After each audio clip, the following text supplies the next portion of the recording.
Olá, meus amigos, tudo bem? Sejam todos bem-vindos a esse nosso encontro.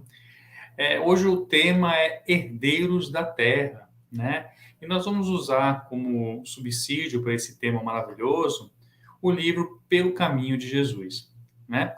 Antes de nós darmos início a esse estudo, eu sempre gosto de nós façamos uma prece, né? Para que a gente possa se sintonizar com a espiritualidade, entrarmos na sintonia, né, das mensagens que nós vamos trocar hoje aqui e que nós possamos ser intuídos, né, para melhor compreender o texto de hoje.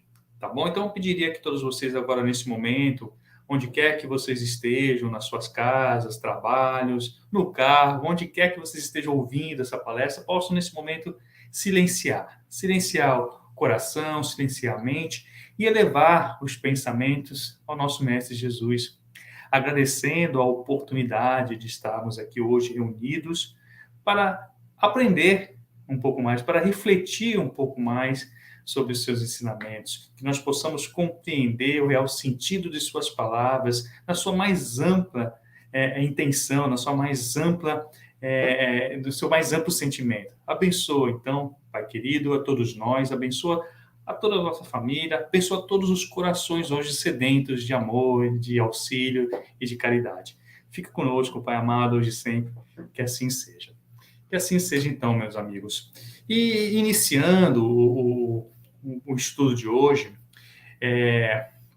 o livro, ele inicia, e é interessante falar um pouco sobre isso, porque esse livro nos leva para aquela região, né? Ele traz com riquezas de detalhes o lugar onde eles estavam, né? Traz os detalhes dos diálogos, das reflexões, e isso nos ajuda a compreender com mais facilidade a intenção do mestre naquela época, né? E o livro, nesse texto, inicia trazendo a figura, né, de Simão Pedro, né? Na oportunidade que ele enfatiza também o contraste que existia entre a beleza, né, harmoniosa da natureza com os pensamentos inquietantes, né, que o nobre discípulo estava sentindo naquele momento, né? É interessante essa comparação que o livro nos traz. E isso é um fator importante que devemos sempre lembrar, né? Os discípulos de Cristo, Simão Pedro, Mateus, todos eles eram humanos, né? Eles eram humanos e, como tais, eles eram repletos de mazelas inerentes a todos nós, com as suas preocupações, com seus preconceitos e todos os demais equívocos próprios, né, de nós, seres humanos, ainda em construção. Então, é importante a gente ter em mente que os seguidores de Cristo, eles estavam em seu processo de construção e, por vezes, se inquietavam com os seus sentimentos materiais, com seus medos, ainda pela ausência da fé fortalecida, e esse convívio com Cristo os auxiliou muito nesse progresso espiritual, né? Então, o bondoso e maduro seguidor de Cristo, que era Simão Pedro, nunca deixava de se emocionar, né? Simão Pedro, ele era realmente muito emotivo, então ele nunca deixava de se emocionar com os feitos do mestre, né? Com as curas milagrosas, bem como a felicidade que essas curas, né, trazia, né? Em todo os sentimentos que envolviam essa passagem que Jesus tinha, né, nas redondezas, né, por onde ele passava, ele trazia essas curas. E os agraciados por essas curas realmente se enchiam o coração de ternura, de gratidão, né, de amor, né, e eles transmitiam através de seus pensamentos para o Messias, né?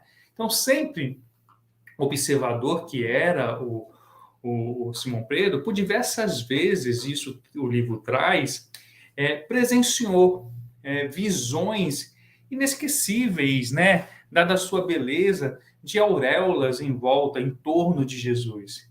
Né? Então, ele era envolto de uma claridade, de uma brandura muito grande, muitas vezes, devido à energia, né, superior que o envolvia e da energia que era emanada por aqueles que eram gratos por tudo aquilo que ele fazia. Né? Mas era verdade também que a preocupação do Simão também abrangia os acontecimentos que ele sentia que estavam por vir, né? Também afetavam o seu sentimento, o seu ânimo, e afetavam também o mestre, né? Que muitas vezes não, se isolava, reflexivo em algum lugar para tentar entender qual seria o melhor caminho naquele momento. E isso, de forma alguma, né, passava despercebido para o seguidor fiel, para o Simão Pedro, que com isso sempre ficava inquieto, preocupado, reflexivo. Né? O mestre Jesus, ele tinha um dom de arrebatar as multidões. Né? Ele tinha um dom de arrebatar os corações com autoridade e com um magnetismo único. Né? Silenciava, consolava e erguia a todos aqueles que o procuravam ou que estavam próximos daquele amor infinito, daquela dignidade edificante. Fazia o que jamais nenhum outro já havia feito, dada a sua magnitude. Né? Apesar disso, apesar das maravilhas, e aí isso, o texto ele traz isso também com muita propriedade, apesar das maravilhas feitas pelo mestre, seus sermões angustiavam Simão Pedro. Mas, Nelson, por que se Jesus só falava, fazia o bem, por que os seus sermões angustiavam Simão Pedro? E eu explico, e o livro também explica isso muito bem, né? É porque Simão Pedro era muito atento a todas as circunstâncias, e ele se preocupava muito com o destino da causa, né? Então, muito atento, ele conseguia perceber os movimentos de maledicência, de inveja, que perpetrados pelos fariseus, pelos saduceus, pelos publicanos. E isso trazia a esse fiel discípulo algumas incertezas e temores, né? Incertezas e temores que ele não conseguia conter, posto que ele não sabia ao certo no que isso poderia, de alguma forma, acarretar, refletir para a causa de Cristo, né? Pior, o que poderia causar na vida do próprio Jesus, uma vez que isso adivinha de grupos muito poderosos, né? Que eram realmente muito fortes naquela época, que dominavam a sociedade em que eles viviam. Então, isso realmente causava constrangimento a Simão Pedro, porque muitas das coisas que Jesus falava, na visão desses grupos, poderiam ferir os seus interesses. Entendem? Então, isso realmente angustiava Simão Pedro. Porque se de um lado, olha só, reflita, porque se de um lado seus ensinamentos trazia alívio às dores daqueles que o procuravam, por outro lado, quando examinados cuidadosamente, e o livro faz bem essa reflexão, cuidadosamente, poderia também proporcionar elementos, elementos para que essas pessoas que eram agraciadas, que eram aliviadas de suas dores, podiam trazer palavras que elas poderiam utilizar, se voltando contra Israel, contra Roma. Isso não passava despercebido também pelos espiões, muitas vezes pagos, remunerados, por aqueles que se sentiam afetados. Então, Pedro, que estava sempre realmente muito atento a essas circunstâncias, de longe observava esses movimentos e conseguia,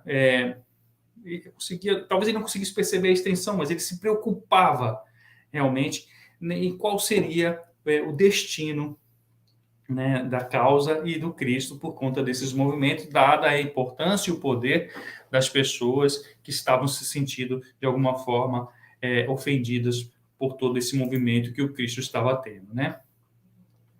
Então, isso realmente preocupava. Isso realmente preocupava muito Simão Pedro, já que enquanto de um lado existia o poder que estava se sentindo ameaçado, do outro, os amigos do Messias eram pobres, oprimidos, né? Que não teriam de forma alguma condições de segurar qualquer situação contrária aos interesses do Cristo, não teriam condições de ajudar o mestre e a causa no momento de urgência, porque eles não tinham realmente, seja financeira, seja de poder, condições de auxiliar. Então, isso achava Simão que eles estavam em uma grande desvantagem em relação aos seus supostos algozes, né? Porque eles eram poderosos, eles detinham o poder da sociedade, enquanto que aqueles que eram beneficiados pelo poder, pelo amor de Cristo, eram oprimidos,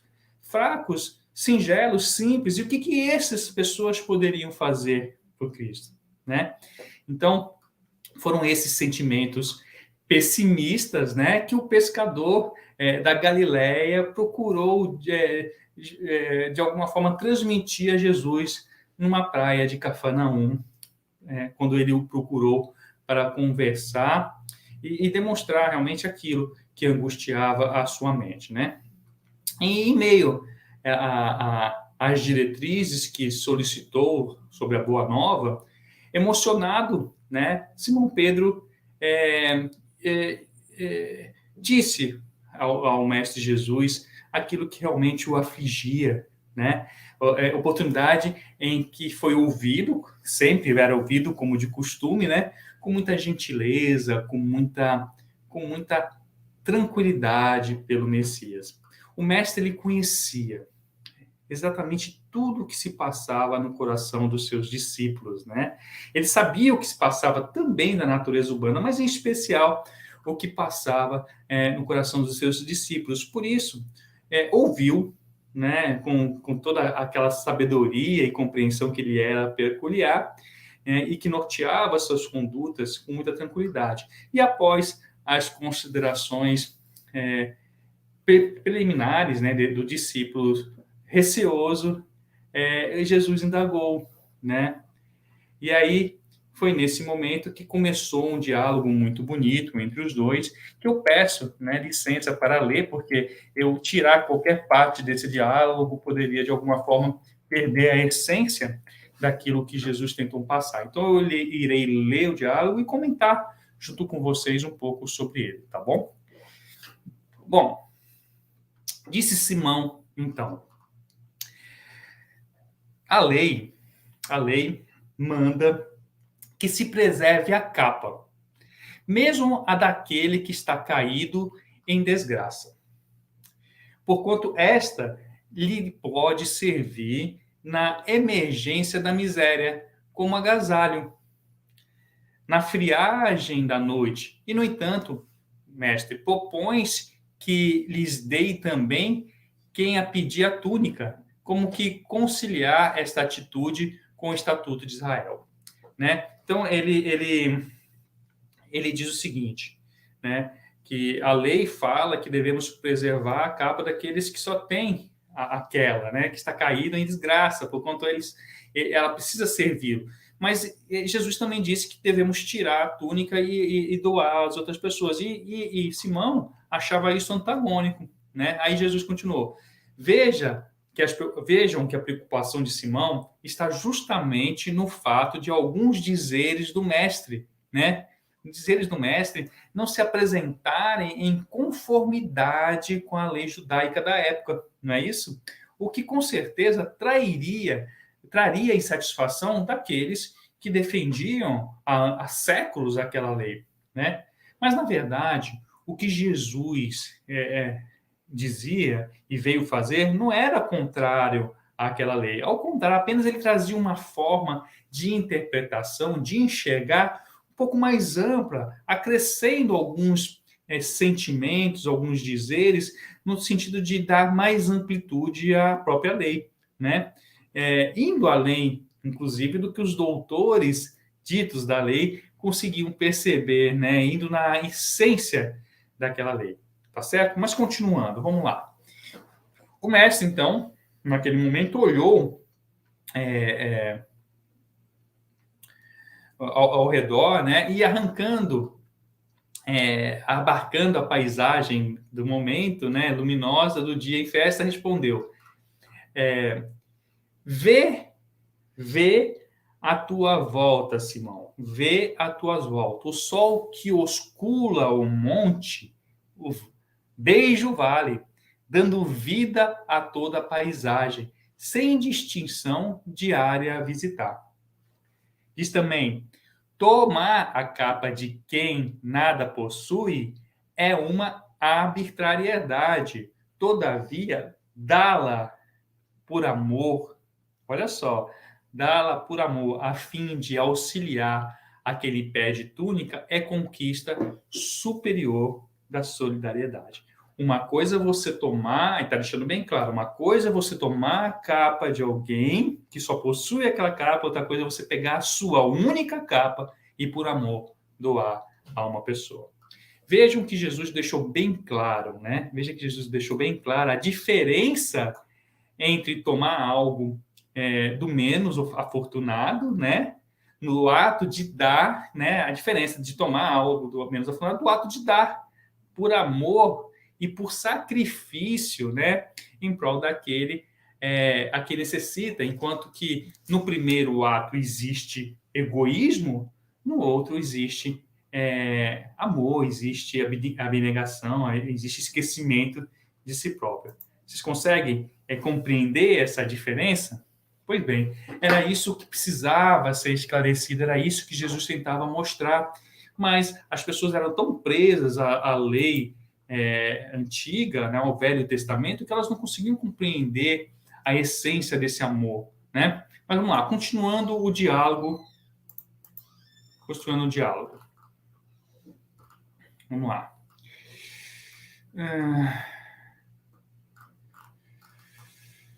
O mestre olhou. Cadê? Ah, tá. Continuando o diálogo aqui. E a face do mestre? Rearguiu o amigo interessado. Dissesse que deve oferecer o outro lado quando esbordoado.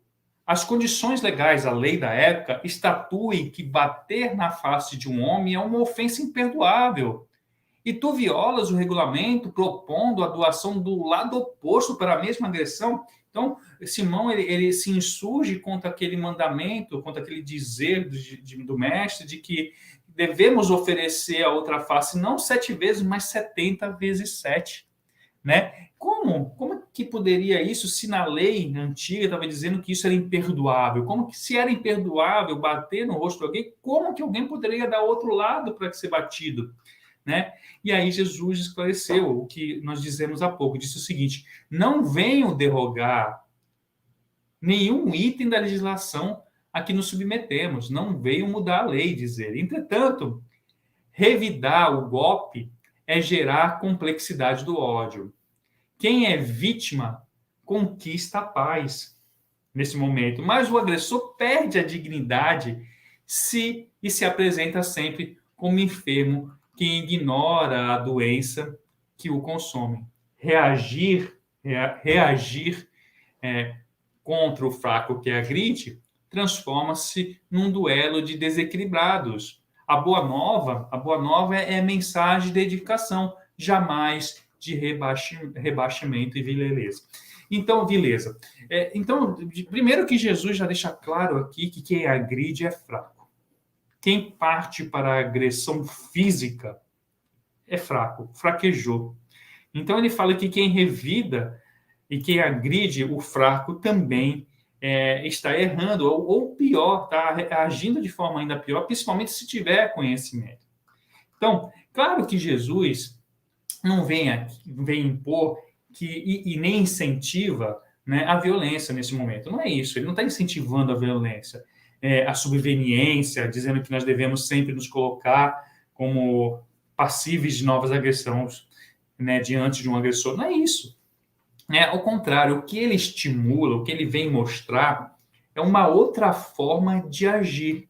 E é justamente isso que significa apresentar a outra face, né? Apresentar uma outra forma, ou seja, apresentar uma outra forma justamente de agir diante de uma ofensa. Né? E qual seria isso? Todas as vezes que fomos ofendidos, nós vamos apresentar uma outra forma de agir, ao invés de agirmos igual. Né? Porque se nós agimos igual, o que nos difere daquele agressor? Né? E aí Simão Pedro continua. Ainda assim, mestre, aduziu interrogando o companheiro, mandas amar o inimigo, ajudar o próximo, embora este pertença a outra regra. Não será perigoso sustentar o adversário quando ele merece a punição? Aí Simão Pedro, ainda muito preso também ao Velho Testamento, mas como eu vou dar elementos para o agressor, para o meu inimigo, para que ele volte a me fazer mal? Não faz sentido, não fazia sentido na cabeça de Simão Pedro que nós deveríamos ajudar os nossos inimigos, né? Realmente, visto de uma forma precária, pode não parecer, mas aí Jesus responde: de certo modo, tens razão. Tens razão. Aí ele fala, quem será o nosso inimigo aí, né?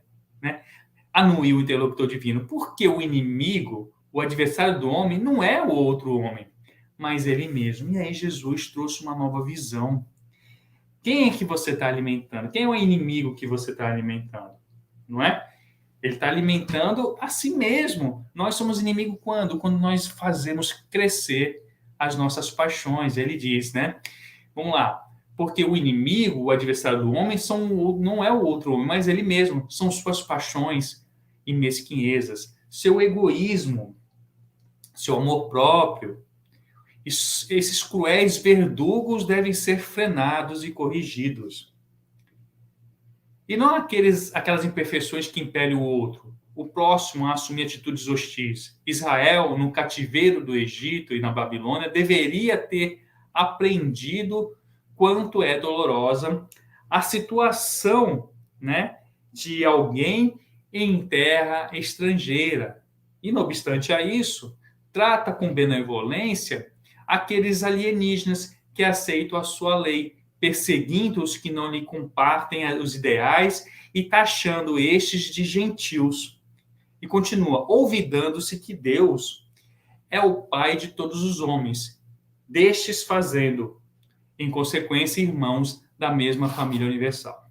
Então, veja aqui em resposta, Jesus, né, com a sua mansuetude, né, conseguiu demonstrar ao apóstolo Pedro que nós somos os nossos grandes adversários, nossos grandes inimigos, os únicos capazes de impedir o nosso próprio progresso.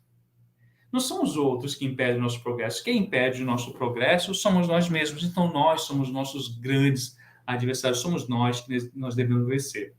Algumas pessoas costumam, né, julgar as outras por terem visões diferentes do mesmo tema. Julgam tanto que chegam ao ponto de isolarem essa pessoa, ou mesmo perseguirem essas pessoas em determinadas circunstâncias, determinados ambientes.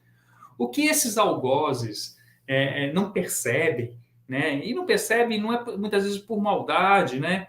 É porque, às vezes, por melhor intencionados que eles possam estar, é claro que nem isso nem sempre é uma verdade, mas por melhor intencionados que eles possam estar, procurar entender os motivos dos outros é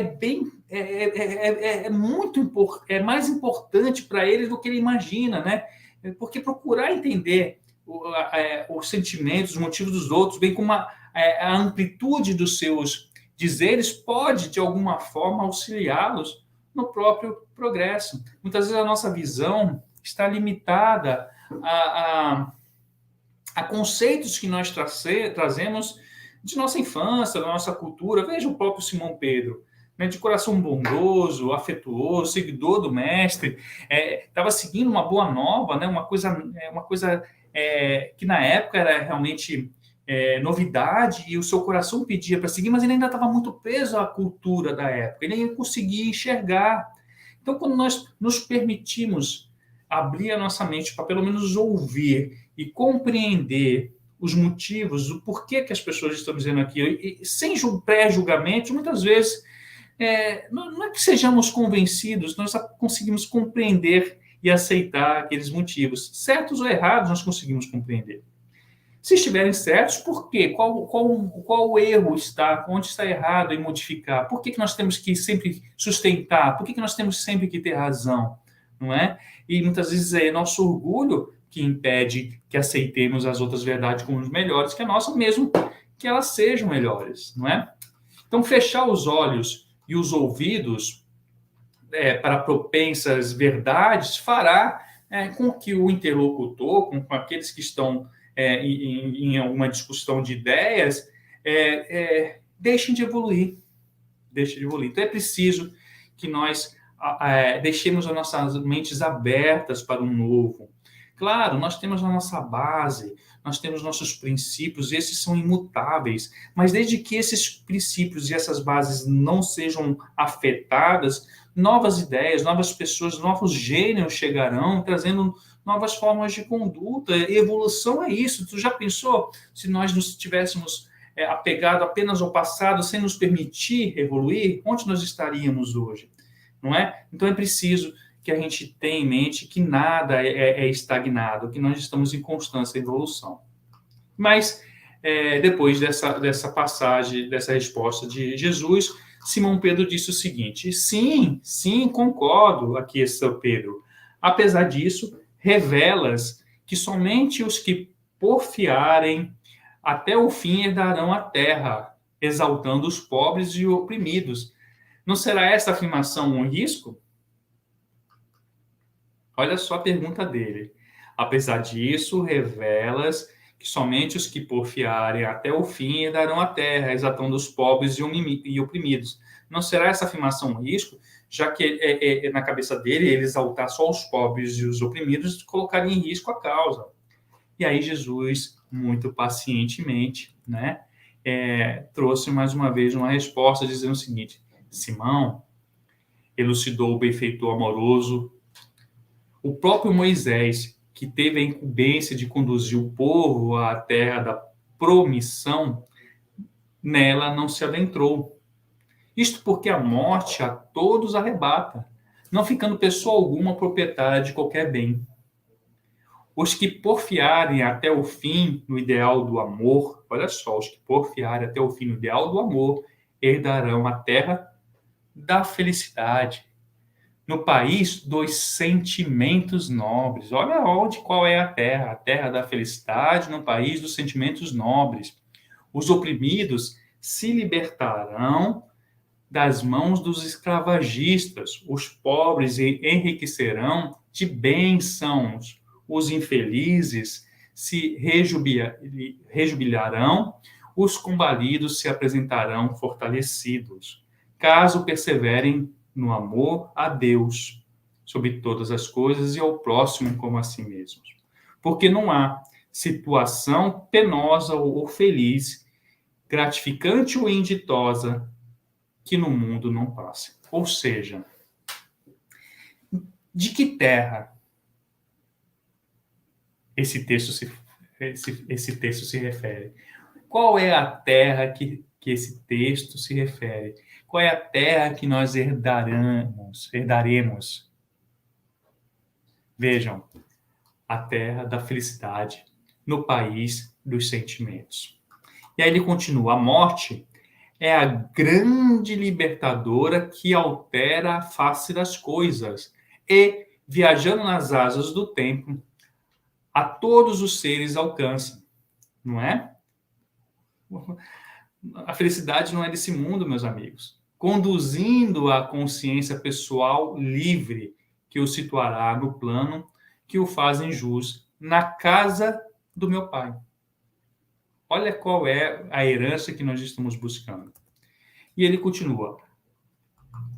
Vejam, aqui o nosso querido mestre, ele chama uma atenção muito importante da diferença que existe entre as coisas do mundo e as coisas do céu.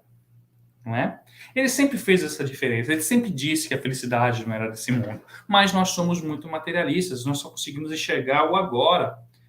Somos espíritos, amigos, vivendo uma experiência material. Não é isso? Alguém tem dúvida disso? Não, né?